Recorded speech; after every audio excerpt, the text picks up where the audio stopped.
That's cool. So I'm going to make a new file, and I'm just going to call it Kins3. This is just like a practice file to show you some stuff. So you can do it in a windshield file, or I really don't care what you do. This is like just to try out different things. So most of your windshields obviously have curves, right? But all the curves are different. About the only thing that we can say is the same for the windshields is the bottom is flat because it lies flush with the wood. So what I'm going to do is I'm going to start off by drawing a straight line to represent the bottom. I'm not even dimensioning it because I really don't care right now. So I drew a straight line. And that's going to represent the bottom of my windshield. Now I know that some of you, if you look at your windshields, some of them might be kind of like curvy at the end, right? Yeah. That's tricky to do. So how and why are they doing that? It's because the windshield is really wide, right? And so it actually overlaps a part of the wood that's curved. Yeah.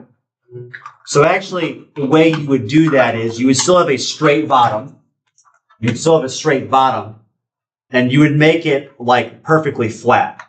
So it would go all the way out here, and it'd be perfectly flat. And at the very end, you would do a sketch that just has like the top profile of the wood, and you would just cut through, right? And it would actually work out. That's how you would do this. But we're going to look at making this profile. So if you have it kind of curved at the end, you would just continue that straight out, okay? And just, ballpark it, all right? So we all have a bottom. Now, there's a variety of ways you can do curves.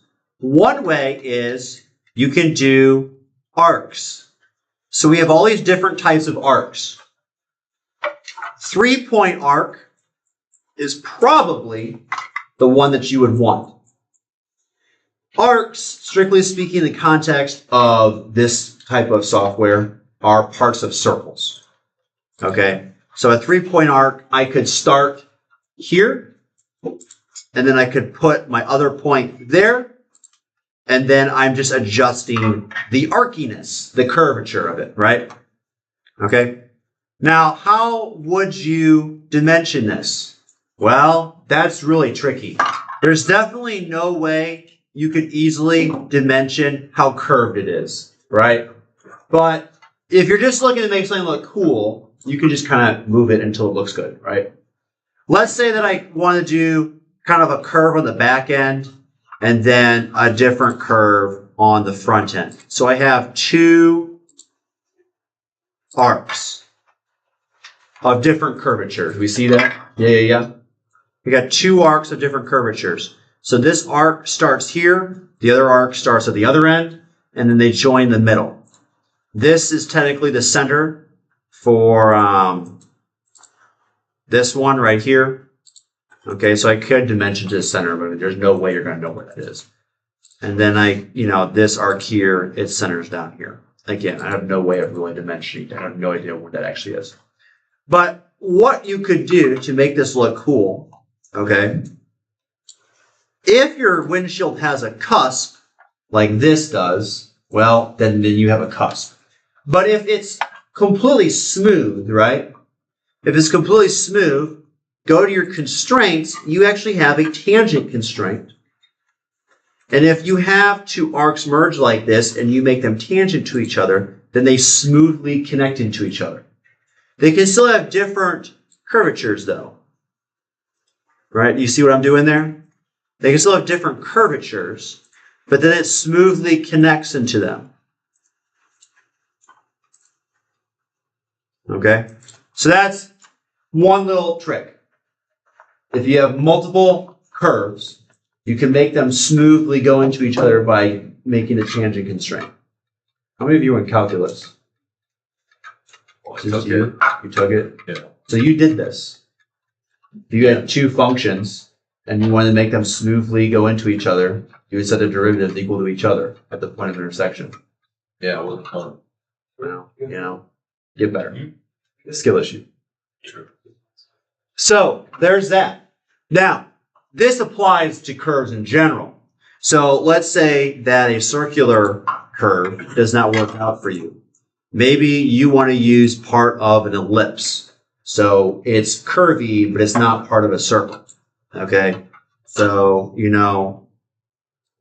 with the elliptical arc, it's kind of tricky. You have to like draw the ellipse first, and then you like map out the curve. I'll let you play with it. Okay, but you get this curve. You may find it easier to just draw it out in free space and then use a coincident constraint. What type of constraint? What's coincident? Coincident to just like, okay, I want my starting point of my curve to be on the end of this line. Okay, there, easy. Again, though, there's no good way to really measure that. Like, you know what I mean? There's no good way. Hypothetically, you can do a conic. If you don't know what a conic is, well, you can play around with it. So this is probably the eccentricity of the conic that's being entered, which would determine what type of it is. An eccentricity of 1 would be a circle. And that's why it won't let you... Oh, no, I lied. That's not true.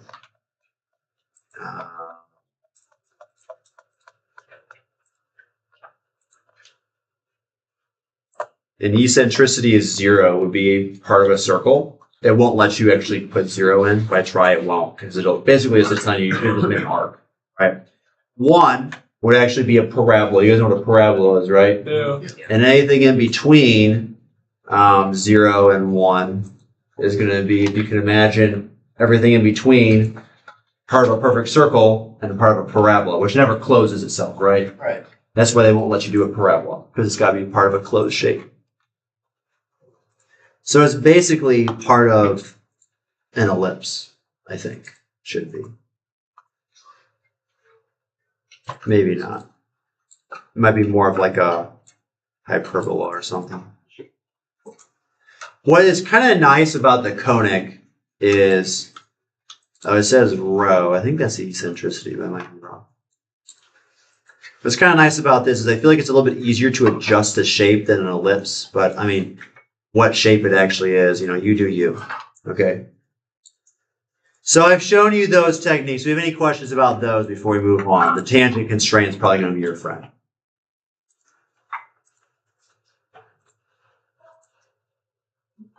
Okay. Let me give you a little bit of advice on how you might actually dimension that. I'm going to do 2 3-point arcs here.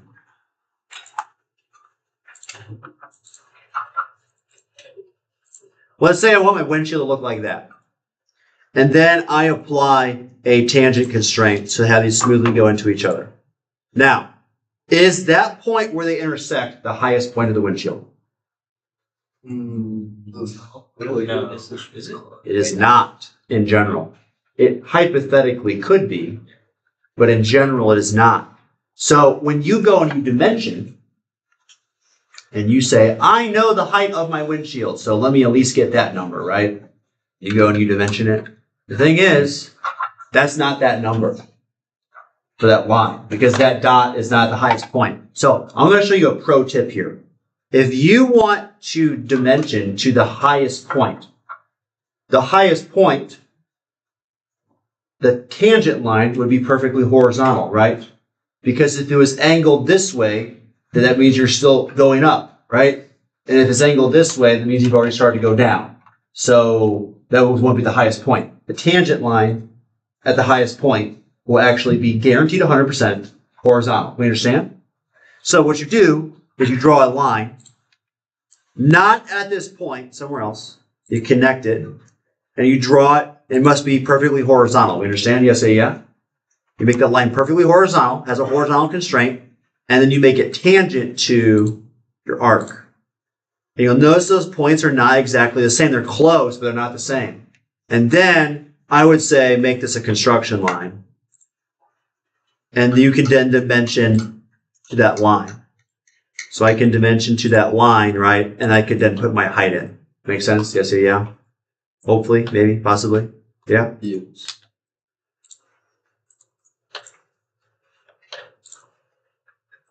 Okay, so something happened there. This line's, one of these lines is not horizontal. There. Now it's horizontal. That was why it was giving me an angle. So that would be a way to get the height. Okay, we're good? Yeah. That'd be a way.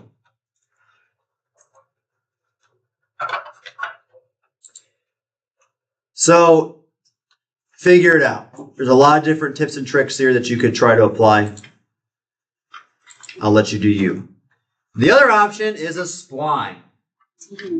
Ah. Y'all are going to like this. It's really cool. So right here is the spline tool. You see that? Yeah? See the spline tool? So there's actually 3 different options here. I don't know that I would mess with a Bezier. You could try it out. I don't think you're going to like it. I think you're going to use a normal spline. So just watch. Just watch. If I want to do a spline, I'm going to start at one end. And then each place I click is basically like a vertex. And then when you get to the end, you double click. Sexy.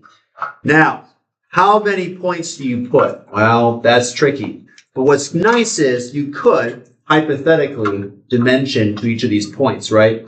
So like you could actually like dimension that height and that distance, and then that height and that distance, and then that height and then that distance, right? And you could actually plot out points, right? And then you fit a spline through them. That makes sense? Yeah.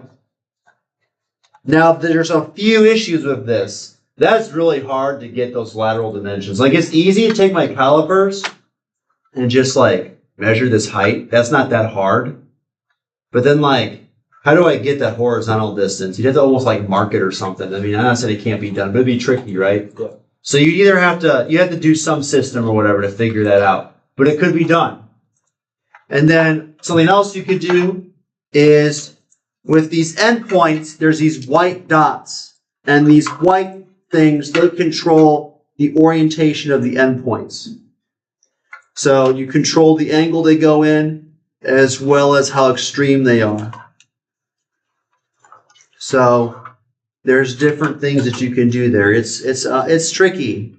Getting this is tricky. One thing that I find helpful many times, not always, but many times, I use a coincident constraint and I put these white dots actually on the curve.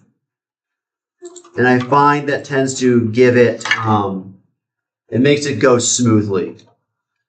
It prevents it from being like inflected where like it curves down then back up. But you still have to control where they go. Oh boy. That's a something. Oh boy. So that's a spline. Any questions?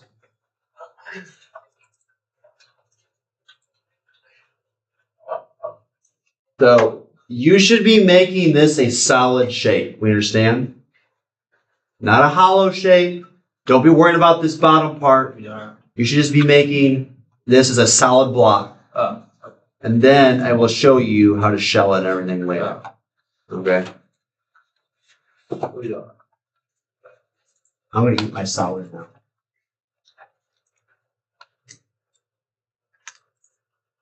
Should I make this blue windshield? After the salad. You think I should not do it today? After the salad. I feel like the solid is kind of important. Actually, there's a part of me that almost wants to just like make it when there's maybe more people here. Yeah. Then pure. So that like I'll go over my construction technique. And then if people want to just follow along with what I'm doing now. Because there is like a kind of a methodology I'm gonna follow, but like it's gonna be tough.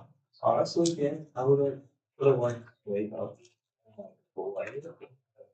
Whoa! Wow! Oh my god! Is it wild? I made a second. That's a good windshield right there. I made a circle. That's definitely easy.